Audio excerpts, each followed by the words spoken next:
Hello friends, social science study room में आपका स्वागत है। आज हम करेंगे चैप्टर 7 क्षेत्रीय संस्कृतियों का क्षेत्रीय संस्कृतियों का निर्माण। क्या है चैप्टर का नाम? क्षेत्रीय संस्कृतियों का निर्माण। ओके, तो ये चैप्टर करेंगे हम क्षेत्रीय संस्कृतियों का निर्माण की किस तरह से क्षेत्रीय। इसके पहले हम जो चैप्टर कर चुके हैं, चैप्टर नंबर 7, उसमें क्या पढ़ रहे थे हम? अलग अलग धर्मों के बारे में। ठीक है, कि कैसे अलग अलग धर्म भारत में पनप रहे थे, किस धर्म की क्या मान्यता थी, लोग किस धर्म की ओर जा रहे थे, छुआछूत की भावना कौन से धर्म में थी और छुआछूत की भावना होने के कारण लोगों में किस तरह से बदलाव आया, कैसे लोग दूसरे धर्मों के तरफ पलायन करने लगे। ठीक है, तो क्षेत्रीय संस्कृतियों का निर्माण के बारे में पढ़ेंगे। इसमें क्षेत्रीय संस्कृतियों के बारे में बहुत सारी चीजें हैं जो हमें पढ़ना है, देखना है। ठीक है, तो इस पे बेटा पहले बता चुके, कोई भी चैप्टर कम मान के मत चलिएगा कि इस चैप्टर से क्वेश्चन कम आते हैं। हर चैप्टर से क्वेश्चन आता है, इसलिए हर चैप्टर हमें पढ़ना है। हर चैप्टर से एक दो क्वेश्चन तो आता ही है। शायद ही कोई क्वेश्चन अभी हमें ये तो नहीं पता कि हो सकता है इससे क्वेश्चन ना आए, या हो सकता है इससे 3-4 क्वेश्चन आ जाए। तो हमारे लिए सीटेट में 3-4 नंबर भी बहुत मायने रखते हैं। ओके, तो हर चैप्टर को हमें अच्छे से समझ के पढ़ना है, और सिर्फ सीटेट के लिए नहीं, अगर आप ये चैप्टर पढ़ लें, अच्छे से समझ लें थ्योरी, तो आपके आगे के कॉम्पिटिशन के लिए भी बहुत ही हेल्पफुल है। ठीक है, तो चलिए हम स्टार्ट करते हैं चैप्टर। लेकिन चैप्टर स्टार्ट करने से पहले वीडियो को सब्सक्राइब करिए। ओके, सॉरी, चैनल को सब्सक्राइब करिए, वीडियो को लाइक करिए, कमेंट करिए और ज्यादा से ज्यादा शेयर करिए। तो चलिए स्टार्ट करते हैं का निर्माण। ठीक है, तो इसमें सबसे पहले क्या है? चेर और मलयालम भाषा का विकास। इस चैप्टर में हम देखेंगे कौन कौन सी भाषा का किस तरीके से विकास हुआ, संस्कृतियां किस तरह से डेवलप हुई थी, कहाँ पे कौन कौन सी संस्कृतियां डेवलप हुई थी। तो ये सब हम इस चैप्टर में देखते हुए आगे बढ़ेंगे। जो इम्पोर्टेंट है, जो पेपर में आता है या आ सकता है, हम उन्हीं चीजों को देखेंगे, ज्यादा चीजें हम नहीं पढ़ेंगे। ठीक है, क्योंकि इसमें बहुत सारी एक्स्ट्रा चीजें हैं। चैप्टर है तो चैप्टर में बहुत सारी स्टोरियां बना के दी जाती है, तो उतना पढ़ने का टाइम हमारे पास नहीं है, और उतना पढ़ के हम अपना टाइम वेस्ट भी नहीं करेंगे। हम उतने ही पढ़ेंगे जो हमारे एग्जाम में आने की संभावना है, क्योंकि हम सीटेट के लिए पढ़ रहे हैं, स्टेट टेट के लिए पढ़ रहे हैं, तो हम उसी तरीके से पढ़ेंगे। देखिए यहाँ पे जो एक लाइन यहाँ दिया गया है कि तमिल अथवा उड़िया भाषा बोलता है और तमिलनाडु या उड़ीसा में रहता है। मतलब कि कोई व्यक्ति जो तमिल बोलता है या उड़िया भाषा बोलता है और तमिलनाडु या उड़ीसा में रहता है। याद रखिएगा, तमिल बोलने वाला क्या है? तमिलनाडु का। उड़िया बोलने वाला उड़ीसा का। यहाँ से बस आपको ये याद रखना है कि उड़िया कहाँ पे बोला जाता है? उड़ीसा में। तमिल कहाँ पे बोला जाता है? तमिलनाडु में। इसके अलावा यहाँ पे आपको कुछ भी नहीं याद करना। अब देखिए, चेर और मलयालम भाषा का विकास, यानी कि इन भाषा का किस तरीके से विकास हुआ। तो क्या है यहाँ पे? महोदयपुरम का चेर राज्य प्रायद्वीप के दक्षिणी पश्चिमी भाग में, जो आज के केरल राज्य का एक हिस्सा है, 9वीं शताब्दी में स्थापित किया गया था। मलयालम भाषा इस इलाके में बोली जाती थी। अब आपको बेटा यहाँ से जो पॉइंट बनाना है, ये बनाना है कि जो क्या कब का है? महोदयपुरम का चेर राज्य अभी कहाँ पे है? केरल राज्य का हिस्सा। ठीक है, महोदयपुरम का चेर राज्य प्रायद्वीप के दक्षिणी पश्चिमी भाग में, जो आज के केरल राज्य का हिस्सा है। तो महोदयपुरम का जो चेर राज्य था, वो वर्तमान में कहाँ पे है? वर्तमान के केरल में है। ठीक है, और यहाँ पे कौन सी भाषा बोली जाती है? मलयालम बोली जाती है, क्योंकि ये महोदयपुरम पहले इसका नाम था, अब भले ही इसका नाम केरल पड़ गया है, तो यहाँ पे कौन सी भाषा बोली जाती है? मलयालम बोली जाती है। भाषा कई बार डायरेक्ट पूछ लिया जाता है, तो आपको ये याद करना है कि कहाँ पे कौन सी भाषा बोली जाती है। अब स्टेट का नाम लिख के उसके सामने लिख लेंगे कि कहाँ पे कौन सी भाषा बोली जाती है। मलयालम भाषा इस इलाके में बोली जाती है। शासकों ने मलयालम भाषा एवं लिपि का प्रयोग अपने अभिलेखों में भी किया। पता कैसे चला कि जो शासक पुराने समय से यहाँ पे मलयालम भाषा बोली जाती है? क्योंकि शासकों ने जो है वो अपने अभिलेखों में, देखिए, यहाँ पे मलयालम भाषा का प्रयोग किया है। अब क्या है? वस्तुतः इस भाषा का प्रयोग उपमहाद्वीप के सरकारी अभिलेखों किसी क्षेत्रीय भाषा के प्रयोग में भाषा के प्रयोग के सबसे पहले उदाहरणों में से एक है। सबसे इंपॉर्टेंट क्वेश्चन कि जो केरल में है मलयालम भाषा बोली जाती है, क्यों बोली मतलब कि इसे हम याद कैसे बुक करेंगे? तो महोदयपुरम वहाँ का पहले का नाम था, केरल का पुराना नाम महोदयपुरम था, और उसी से हम याद करेंगे कि वहाँ पे मलयालम भाषा बोली जाती है। शासकों ने अपने अभिलेखों में, पुराने जो शासक थे उन्होंने अपने अभिलेखों में भी मलयालम भाषा का प्रयोग किया है। अब जो मलयालम भाषा है वो क्या है कि इस भाषा का प्रयोग उपमहाद्वीप के सरकारी अभिलेखों में किसी क्षेत्रीय भाषा के प्रयोग के सबसे पहले उदाहरणों में से एक है। सरकारी अभिलेखों में क्षेत्रीय भाषा का प्रयोग हमारी आजादी प्राप्त करने के बाद ये हुआ है कि हम क्षेत्रीय भाषा या फिर इंग्लिश या फिर अपने लोकल लैंग्वेज में हम कोई भी सरकारी काम कर सकते हैं। ठीक है, तो लेकिन ये जो मलयालम भाषा है ये सबसे मतलब कि इस भाषा का प्रयोग उपमहाद्वीप के सरकारी अभिलेखों में किसी क्षेत्रीय भाषा के प्रयोग का सबसे पहला उदाहरण है। याद रखिएगा, मलयालम भाषा पहला ऐसा उदाहरण है कि सरकारी अभिलेखों में इसका प्रयोग किया गया था। ठीक है, अब है मलयालम भाषा की पहली सांस्कृतिक कृतियां जो लगभग 12वीं शताब्दी की बताई जाती है, प्रत्यक्ष रूप से संस्कृत की श्रेणी में है। भारत की बेटा बहुत सारी भाषाएं आपको ऐसी देखने को मिलेंगी जिसकी जो वो संस्कृत की श्रेणी की भाषाएं, जैसे बांग्ला को भी संस्कृत की श्रेणी की भाषा बोला गया है, मलयालम भाषा भी संस्कृत की श्रेणी की भाषा है। तो बहुत सारी भाषाएं ऐसी हैं जो संस्कृत की श्रेणी की भाषा है। मलयालम भाषा की पहली सांस्कृतिक कृतियां जो लगभग 12वीं शताब्दी की बताई जाती है, क्या है, संस्कृत की श्रेणी की भाषा है, प्रत्यक्ष रूप से संस्कृत की श्रेणी की भाषा है।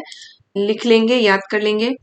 अब क्या है, यह भी एक काफी रोचक तथ्य कि 14वीं शताब्दी के एक ग्रंथ लीला तिलकम कब का ग्रंथ है? 14वीं शताब्दी का ग्रंथ है, जो व्याकरण तथा काव्य शास्त्र विषयक है, मणि प्रवालम शैली में लिखा गया है। मणि प्रवालम का अर्थ क्या होता है? हीरा और मूंगा। ये क्वेश्चन आ चुका है सीटेट में कि मणि प्रवालम का शाब्दिक अर्थ क्या है। तो मणि प्रवालम का शाब्दिक अर्थ होता है हीरा और मूंगा। मणि प्रवालम शैली में कौन सी बुक लिखी गई है, कौन सा ग्रंथ लिखा गया है? तो लीला तिलकम किस सदी का ग्रंथ है? 14वीं सदी का ग्रंथ है। कई क्वेश्चन यहाँ से बन गए। ये जो यहाँ दो भाषाएं संस्कृत तथा क्षेत्रीय भाषा के साथ साथ प्रयोग की ओर संकेत करता है। तो जो है मणि प्रवालम, उसमें दो भाषाओं का उपयोग होता था, संस्कृत और क्षेत्रीय भाषा। कौन कौन सी भाषा का? संस्कृत और क्षेत्रीय भाषा। तो देखिए यहाँ पे कितने क्वेश्चन बन रहे हैं कि लीला तिलकम किस श्रेणी में लिखी गई है? लीला तिलकम जो काव्य है किस श्रेणी में लिखी गई थी? मणि प्रवालम भाषा इस शैली में लिखी गई थी। मणि प्रवालम का शाब्दिक अर्थ क्या है? हीरा और मूंगा। और मणि प्रवालम की जो भाषा होती है वो संस्कृत और क्षेत्रीय भाषा को साथ साथ प्रयोग किया जाता है, उसी को मणि प्रवालम कहते हैं। ठीक है, तो यहाँ से देखिए इतने सारे क्वेश्चन बनते हैं, तो ये सारे क्वेश्चन आप अच्छे से लिख लेंगे, याद कर लेंगे।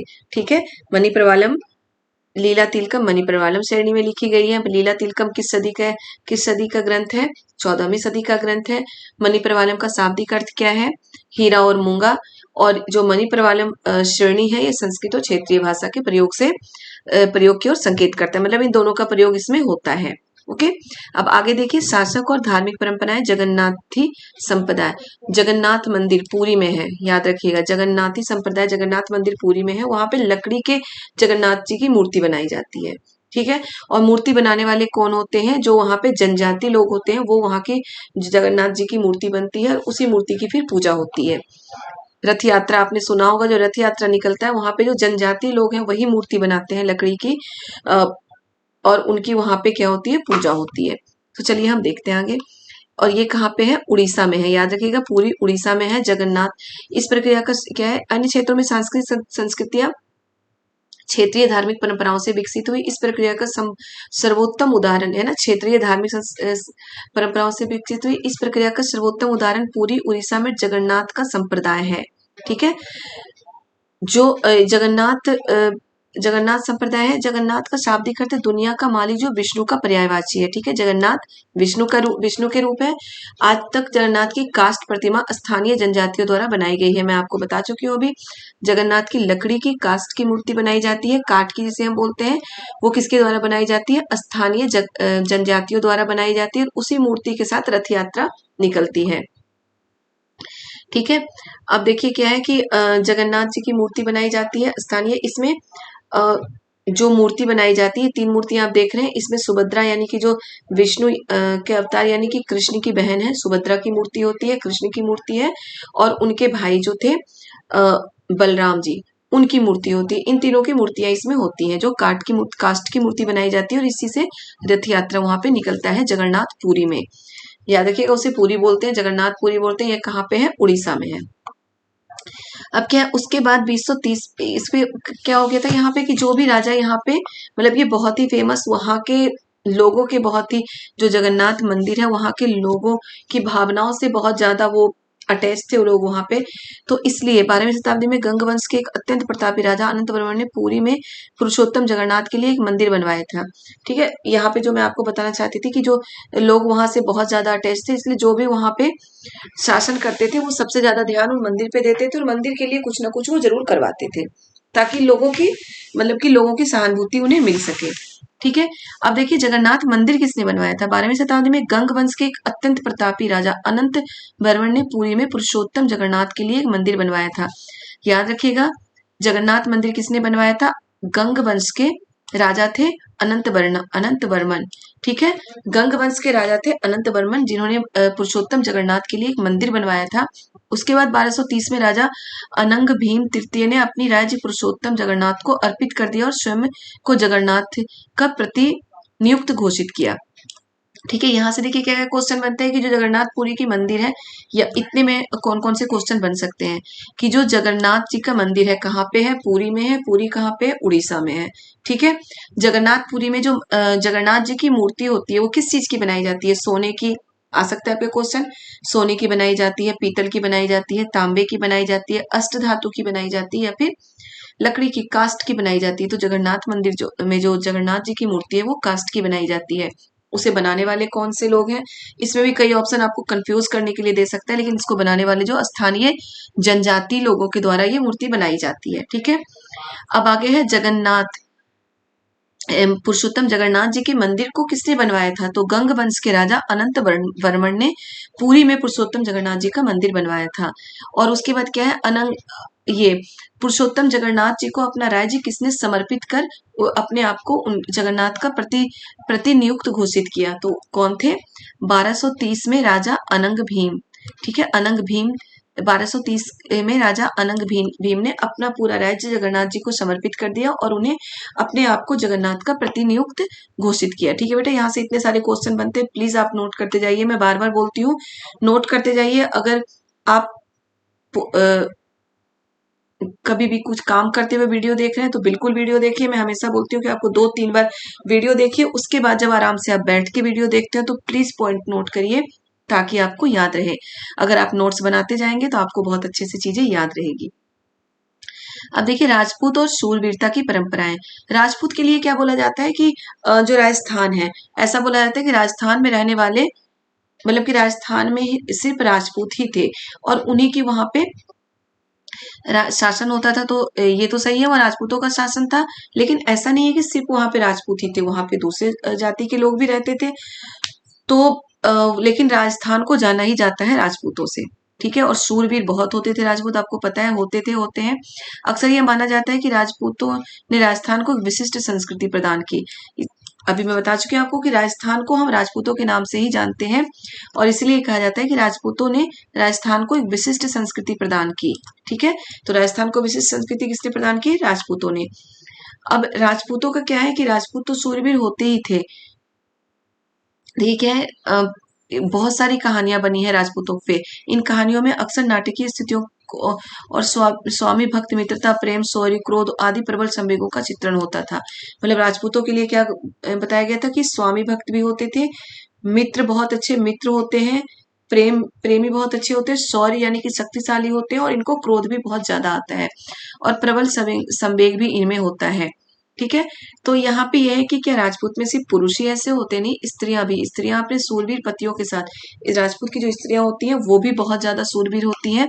और जो कहानियों में बताया गया है कि स्त्रियां अपने सूरवीर पतियों का जीवन मरण दोनों में अनुसरण करती थी, यानी कि जो उनके पति जीवित रहते हुए जो करते थे वही उनकी स्त्रियां करती थी, और मरने के बाद सती प्रथा के का पढ़ोगे इसमें 8th में जब मैं पढ़ाऊंगी उसमें सती प्रथा के बारे में पढ़ाऊंगी मैं आपको बहुत डिटेल से कि उसमें क्या होता है। तो सती प्रथा यानी क्या होता है कि विधवाओं द्वारा अपने मृतक पतियों की चिता पर जिंदा जल जाने की प्रथा का भी कुछ कहानियों में उल्लेख है। तो ये सारी जो चीजें होती हैं ये राजस्थान में ज्यादा प्रचलित थी। सती प्रथा में क्या होता था, अगर किसी स्त्री का पति मर जाता है तो वो अपने पति की चिता के साथ, उनके बॉडी के साथ अपने आप को उनकी लाश के साथ जला लेती थी, मतलब वो भी जल जाती थी, उन्हीं को सती कहा जाता था और यही सती प्रथा था। ठीक है, अब है क्षेत्रीय सामंतों से परे कथक नृत्य की कहानी। अब कथक नृत्य की कहानी हम देखेंगे कि कथक नृत्य, अभी तक हम भाषा देख चुके हैं, राजपूत संप्रदाय देख चुके हैं और जगन्नाथ मंदिर के बारे में हम पढ़ चुके हैं। अब हम नृत्य के बारे में देखते हैं, कथक नृत्य की कहानी। कथक शब्द का शब्द कथा शब्द से निकला है। ठीक है, यहाँ से भी क्वेश्चन बन सकता है बेटा कि कथक शब्द कहाँ से निकला है, तो कथक शब्द कथा शब्द से निकला है, जिसका प्रयोग संस्कृत तथा अन्य भाषाओं में कहानी के लिए किया जाता है। कथक मूल रूप से उत्तर भाषा के मंदिरों में कथा यानी कहानी सुनाने वालों की एक जाति थी। कथक, तो कथक शब्द का अर्थ, कथक शब्द क्या है, कथा शब्द से निकला है, जिसका प्रयोग कहाँ पे किया जाता है, संस्कृत तथा अन्य भाषाओं की कहानी के लिए किया जाता था। कथक शब्द का प्रयोग संस्कृत तथा अन्य भाषाओं की कहानी के लिए किया जाता था। कथक कहाँ की नृत्य है, उत्तर भारत का नृत्य है ये, और उत्तर भारत में मंदिरों में कथा यानी कहानी सुनाने वालों की एक जाति थी कथक। याद रखिएगा, मंदिरों में कथा या कहानी सुनाने वालों की एक जाति थी कथक, और वहीं से उन्हीं जाति के नाम से इस नृत्य का नाम भी क्या पड़ गया, कथक पड़ गया। कथक डांस में आप देखते होंगे, कथक नृत्य में आप देखते होंगे कि कहानी लोग, मतलब कि वो जो पूरी नृत्य होती है उसमें एक कहानी किसी भी तरह की, या तो माता दुर्गा, किसी भी शिव की, किसी की भी कहानी को उसमें दिखाया जाता है। तो मंदिर में, उत्तर भारत के मंदिरों में कहानी सुनाने वालों की एक जाति थी, तो वो मंदिरों में यानी देवी देवताओं का कहानी उसमें ज्यादा दिखाया जाता है कथक में, और उन्हीं जाति के नाम पे इस नृत्य का नाम भी कथक पड़ा। तो देखिए इतने में से कितने क्वेश्चन बन सकते हैं आपके कि कथक शब्द कहाँ से निकला है, कथा शब्द से निकला है। कथक नृत्य कहाँ प्रचलित है, उत्तर भारत में। कथक कथक नृत्य का नाम कहाँ से पड़ा, तो कथक जो उत्तर भारत के मंदिरों में कहानी सुनाने वाले लोग थे, उन्हीं के नाम से, उन्हीं जाति का नाम क्या था, कथक बोला जाता था मूल रूप से उन्हें, और उन्हीं के नाम से कथक नृत्य पड़ा। याद रखेंगे आप। और इनमें संस्कृत और अन्य भाषाओं की कहानी के लिए किया जाता था इनका प्रयोग। बेटा इसमें से मैं एक एक पॉइंट आपको इसलिए बता रही हूँ कि कभी कभी बहुत ही कंफ्यूज करके इसमें पूछा जाता है कि इनमें से कौन सा सही है, कौन सा सही नहीं है, तो इसलिए आपको एक एक पॉइंट अच्छे से समझ के याद करना है। अब राधा कृष्ण की पौराणिक कहानियां लोक नाट्य के रूप में प्रस्तुत की जाती थी, जिन्हें रासलीला कहते हैं। ठीक है, रासलीला क्या है, रामलीला क्या है, रामलीला में राम जी की कहानियां होती है, रासलीला में राधा और कृष्ण। याद रखिएगा, रासलीला में क्या है, राधा और कृष्ण की पौराणिक कहानियां को कथक नृत्य के द्वारा दिखाया जाता था, नाटक के द्वारा। रासलीला में लोग नृत्य के साथ कथक कलाकार के मूल हाव भाव भी जुड़े होते थे। ठीक है, अभी मैं आपको बता चुकी हूँ कि कथक नृत्य में देवी देवताओं की ही कहानियां दिखाई जाती थी, तो रासलीला भी कथक नृत्य में दिखाया जाता था। रासलीला है क्या, राधा कृष्ण की पौराणिक कहानियां उसमें दिखाई जाती थी रासलीला में, जो कथक नृत्य के द्वारा दिखाया जाता था। मुगल बादशाह और उनके विजातों के शासनकाल में कथक नृत्य राजदरबार में प्रस्तुत किया जाता था, तथा इस नृत्य ने अपने वर्तमान अभिलक्षण अर्जित की और एक विशिष्ट नृत्य शैली के रूप में विकसित हो गया। ठीक है, आगे चलकर दो परंपराओं अर्थात घरानों में फला राजस्थान के जयपुर और राजदरबारों में और लखनऊ में। आगे चल के कथक कहाँ कहाँ फला फूला था, राजस्थान के जयपुर में, जयपुर के राज दरबारों में और लखनऊ में। याद रखिएगा, ठीक है, यहाँ पे बहुत ज्यादा विकसित हुआ था कथक नृत्य। अंग्रेजों के आने के बाद ये थोड़ा सा, मतलब कि इसके जो प्रभाव है थोड़ा सा कम होता गया, लेकिन फिर इसे बहुत ज्यादा मान्यता प्राप्त हुई थी। स्वतंत्रता की प्राप्ति के बाद इसे 6 शास्त्रीय नृत्यों में मान्यता मिली थी। याद रखिएगा, स्वतंत्रता प्राप्ति के बाद भी मैं आपको बता चुकी हूँ कि अंग्रेजों के आने के बाद कथक नृत्य की मान्यता थोड़ी कम हो गई थी, अंग्रेजों ने इसकी मान्यता थोड़ी कम कर दी थी, लेकिन स्वतंत्रता प्राप्ति के बाद इसे जो 6 शास्त्रीय नृत्य है, इसमें एक नृत्य कथक को भी माना गया है, उन्हें मान्यता प्राप्त हुई है। देखिए यहाँ पे 6 शास्त्रीय नृत्य के बारे में दिया गया है। अन्य नृत्य रूप जिन्हें इस समय शास्त्रीय माना जाता है, पहला क्या है, कथक तो है ही। ठीक है, यहाँ पे 5 है कथक, याद रखिएगा यहाँ पे 5 है। भरतनाट्यम कहाँ पे होता है, तमिलनाडु में। कथाकली केरल, ओडिसी उड़ीसा, कुचिपुड़ी आंध्र प्रदेश, मणिपुरी मणिपुर, और कथक उत्तर प्रदेश और राजस्थान। याद रखना है बिल्कुल, 6 हमारे क्या है, शास्त्रीय नृत्य है 6, उसमें कथक उत्तर प्रदेश और राजस्थान, भरतनाट्यम तमिलनाडु, कथाकली केरल। याद करिए, भरतनाट्यम तमिलनाडु, नाट्यम नाडु, ठीक है, कथाकली कली केरल, ओडिसी उड़ीसा, कुचिपुड़ी थोड़ा याद करना पड़ेगा, उत्तर प्रदेश। मणिपुरी मणिपुर, बहुत ही ईजी है याद करना, आप याद कर लीजिएगा कि कहाँ पे कौन सा नृत्य होता है। और हमारे 6 जो शास्त्रीय नृत्य हैं कौन कौन से हैं। ठीक है, आगे देखिए, संरक्षकों के लिए चित्रकला लघु चित्रों की परंपरा। अब लघु चित्र क्या होते थे? लघु चित्र क्या है? लघु चित्र छोटे आकार के चित्र होते थे जिन्हें आमतौर पर जल रंगों के कपड़े या कागज पर चित्रित किया जाता था। प्राचीनतम लघु चित्र ताल पत्रों लकड़ी के तख्तों पर चित्रित किया जाता था। तो आ सकता है कि प्राचीनतम लघु चित्र किस पे बनाया जाता था? तो ताड़पत्र और लकड़ी की तख्तियों पर बनाया जाता था। लघु चित्र क्या होता है? लघु चित्र क्या होता है? छोटे आकार के चित्र होते हैं आमतौर पर जल रंगों से, जिसे हम मतलब कि कलर रंग उसमें पानी में लगा के बनाते हैं, वो जल रंगों से इसका प्रयोग किया जाता था लघु चित्र बनाने के लिए। देखिए, ऐसा ही एक अन्य क्षेत्र है आधुनिक हिमाचल प्रदेश के इर्द गिर्द हिमालय की तलहटी का इलाका। क्या होता था कि लघु चित्र हर जगह बनाया जाता था। कहीं देखिए, जोधपुर, बूंदी, कोटा, किशनगढ़ काव्यों के विषय में चित्रण बराबर जारी रहा, मतलब कि यहाँ पे भी चित्र हमेशा बनाया जाता था। अब ऐसा एक क्षेत्र है जहाँ आधुनिक हिमाचल प्रदेश के इर्द गिर्द हिमालय की तलहटी का इलाका 17वीं शताब्दी के बाद वाले वर्षों में इस क्षेत्र में लघु चित्रकला की एक साहसपूर्ण एवं भावपूर्ण शैली का विकास हुआ, जिसे बसोहली शैली कही जाती है। तो बसोहली शैली का विकास कहाँ पे हुआ था? ये लघु चित्रकला की ही एक शैली है। कहाँ पे हुआ था? हिमाचल प्रदेश और इसके इर्द गिर्द हिमालय की तलहटी का इलाका, यहाँ पे लघु चित्र की एक अलग शैली का विकास हुआ जिसे बसोहली कहा जाता है। इसमें साहसपूर्ण और भावपूर्ण शैली का विकास हुआ, यानी कि युद्ध और भाव दिखाया जाता था। हाव भाव कि किसका किस, गुस्से का भाव है, खुशी का भाव है, प्रेम का भाव है, किस तरह का भाव है, ये सारे भाव बसोहली शैली, इस सारे भाव की जो चित्र बनाई जाती थी इसे क्या बोला गया है? बसोहली शैली। ये एक तरह का लघु चित्र है और ये हिमाचल प्रदेश और हिमालय के तलहटी इलाकों में बनाया जाता था। यहाँ जो सबसे लोकप्रिय पुस्तक चित्रित की गई थी वो है भानुदत्त की रसमंजरी। याद रखिएगा, भानुदत्त की रसमंजरी कहाँ की पुस्तक है? आधुनिक हिमाचल प्रदेश के इर्द गिर्द हिमालय की तलहटी पे। आगे है, अब क्या होता है, जो मुगल चित्रकार थे ना वो मतलब कि इधर उधर जाने लगे थे और जिसके फलस्वरूप चित्रकारी की कांगड़ा शैली का विकास हुआ। ठीक है, देखिए क्या है, दिल्ली विजय के परिणाम स्वरूप मुगल कलाकार मैदानी इलाकों की अनिश्चितताओं के से बचने के लिए पहाड़ी क्षेत्रों की ओर पलायन कर गए और वहां उन्हें बहुत सारे आश्रयदाता मिल गए और जिसके कारण क्या हुआ, ये लघु चित्र की कांगड़ा शैली का विकास हुआ। ठीक है, कांगड़ा शैली भी एक चित्रकला की शैली है। पूछा जा सकता है कि कांगड़ा शैली क्या है, तो एक चित्रकला की, चित्रकारी की शैली है।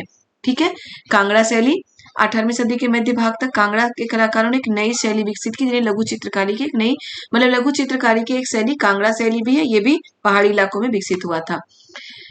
ठंडे नीले हरे रंगों सहित कोमल रंगों का प्रयोग और विषयों का भाव्यात्मक निरूपण कांगड़ा शैली की विशेषता है। कांगड़ा शैली की विशेषता क्या है?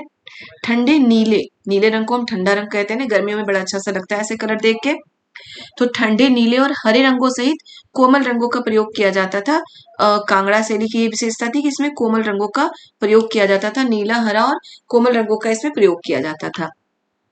अब देखिए, देखते हैं बंगाल, नजदीक से एक नगर की बंगाल क्या था? बंगाल में हम सबको पता है कि बंगाली भाषा बोली जाती है, लेकिन बंगाली भाषा में ऊपर भी आपको बता चुकी हूँ संस्कृत से निकली हुई भाषा मानी जाती है। बंगाली भाषा को भी क्या है?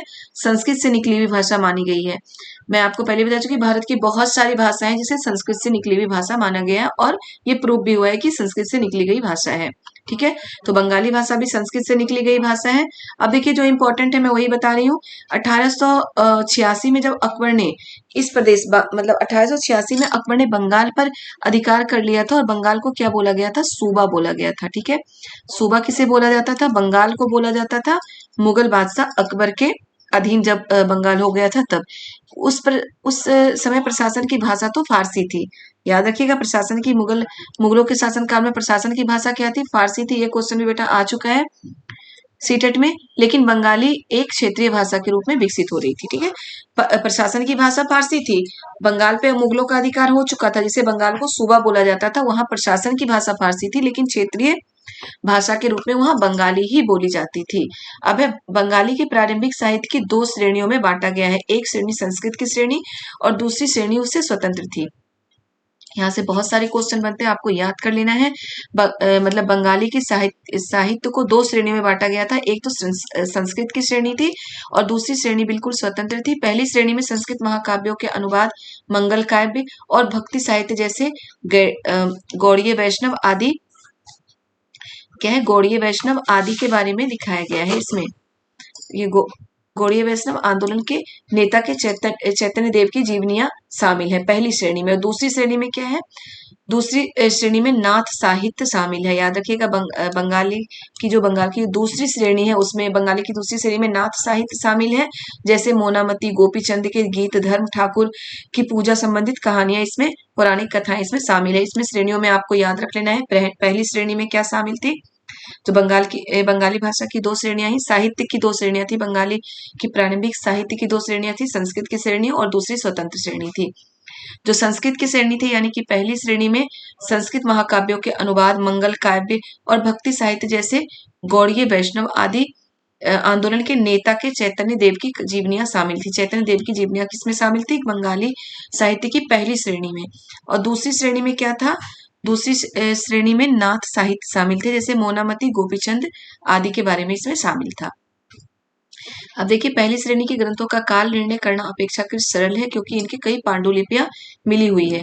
लेकिन जो दूसरी श्रेणी थी, ये मैं आपको यहाँ बता चुकी, दूसरी श्रेणी स्वतंत्र थी। तो पहली श्रेणी तो संस्कृत भाषा से थी, लेकिन दूसरी श्रेणी स्वतंत्र थी और ये मौखिक रूप से कहीं सुनी जाती थी। तो इसका काल निर्णय इतना स्वतंत्र नहीं है। इसका काल निर्णय करना मतलब किस समय की श्रेणी है ये बताना संभव नहीं हो पाता है, लोग अंदाजा ही लगाते हैं।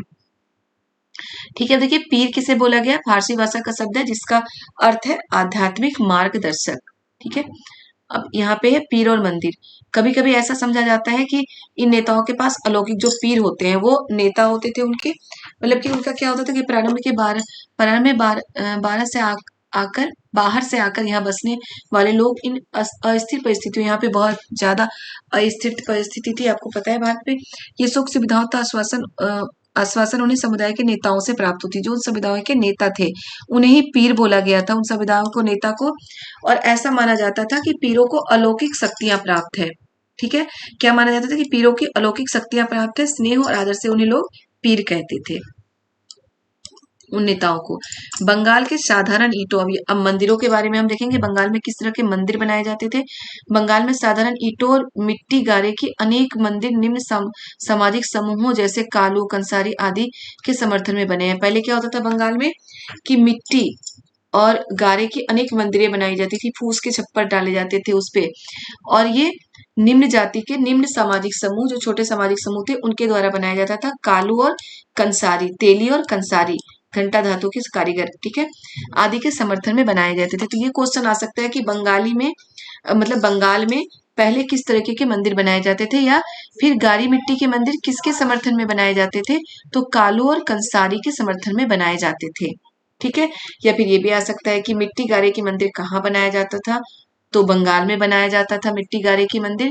अब क्या हो गया कि मतलब कि जब अंग्रेज भारत आए थे, क्या हो गया आगे देखिए, अंग्रेजों के आने के बाद भारत में इसमें थोड़ा थोड़ा सा सुधार, मतलब मंदिरों को अलग तरीके से बनाया जाने लगा। फिर जब राजा महाराजा बड़े होने लगे तो मंदिरों को अलग तरीके से बनाया जाने लगा। लेकिन इन मंदिरों को बनाने के लिए छप्परों का, देखिए क्या है, इन मंदिरों की शक्ल आकृतियां बंगाल की छप्परदार झोपड़ियों की तरह ही दो चाल और चौचाल, यानी कि दो छतों वाली, दो चाल को क्या बोलते हैं, दो छतों वाली। तो बंगाल में जो मंदिरें पहले बनाई जाती थी दो छतों वाली या चार छतों वाली होती थी। दो छतों वाली मंदिरों को दो दो चाला बोलते थे और चार छतों वाली मंदिरों को चौचाला बोलते थे। ठीक है, चौचाला यानी चार छतों वाली मंदिर। तो यहाँ से आपको याद रखना है कि वहां पे बाद में मंदिर मंदिर मतलब कि जो गारो मिट्टी के मंदिर बनाए जाते थे, उसके बाद जो पक्की मंदिरें बनाई जाने लगी थी। लेकिन इन मंदिरों की शक्ल आकृतियां बंगाल की जो छप्परदार झोपड़ियों की तरह ही होती थी, यानी कि दौचाला और चौचाला की तरह ही होती थी। दौचाला यानी कि दो छतों वाली मंदिर, चौचाला यानी कि चौचाला यानी कि चार छतों वाली मंदिर। यहाँ से ये भी क्वेश्चन आ सकता है कि दो चाला क्या है, तो दो छतों वाले मंदिर को दौचाला बोला जाता था, या चौचाला क्या है, तो चार छतों वाली मंदिर को चौचाला बोला जाता है। तो इस तरह के मंदिर कहाँ बनवाए जाते थे, बंगाल में बनवाए जाते थे।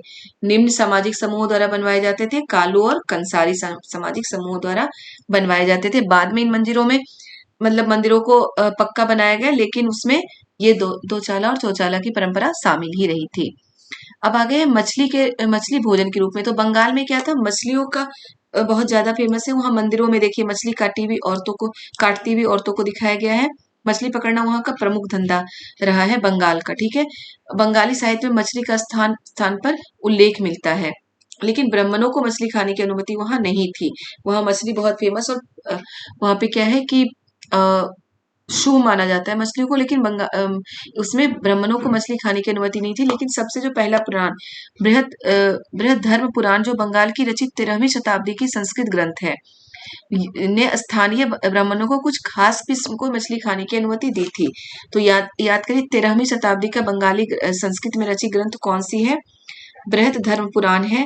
याद रखिएगा ये कब का ग्रंथ है, 13वीं शताब्दी का संस्कृत में रची हुई ग्रंथ है, बंगाल के ग्रंथ है। यहाँ पे क्या हुआ था, ब्राह्मणों को कुछ खास किस्म की मछलियां खाने की अनुमति दी गई थी इस ग्रंथ में। तो ये क्वेश्चन भी आ सकता है कि ब्राह्मणों को कुछ खास किस्म की मछलियां खाने की अनुमति कहाँ दी गई थी, बंगाल में दी गई थी। कौन से ग्रंथ में दी गई थी, बृहद धर्म पुराण में दी गई थी। और ये पुराण किस शताब्दी की, 13वीं शताब्दी की, और कौन सी भाषा का ग्रंथ है, तो संस्कृत भाषा का ग्रंथ है। बहुत सारे क्वेश्चन देखिए यही से बन रहा है। तो बेटा ये चैप्टर हो चुका है। चैप्टर अच्छे लगे तो प्लीज, वीडियो पसंद आए तो लाइक जरूर करिए, कमेंट करिए, ज्यादा से ज्यादा वीडियो को शेयर करें, और जिन्होंने अभी तक चैनल को सब्सक्राइब नहीं किया उस चैनल को सब्सक्राइब जरूर करें। सेवंथ क्लास की हिस्ट्री में मेरा एक चैप्टर हमारा रह गया है।